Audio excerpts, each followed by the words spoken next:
Everyone, how it's going with you. In this video I will show you how to fix this problem on your Viber. Just follow me in this video step by step till the end. So let's start, guys. So first, you don't need to open your Viber. Go directly and open your settings. So here on your settings of your phone, go directly to apps option. You will find here all the applications that you have on your phone. So you will search only for Viber. When you find Viber, just click on it and open it. You will find this. Let's scroll down. Let's go to storage.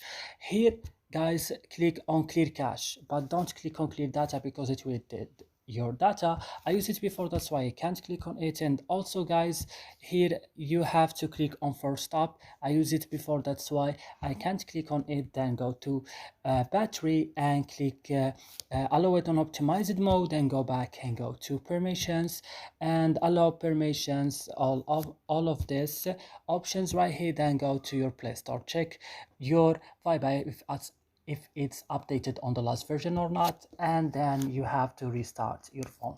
So that's it, guys, in this video. I hope it's useful for you. Don't forget to like, subscribe in our channel. See you in another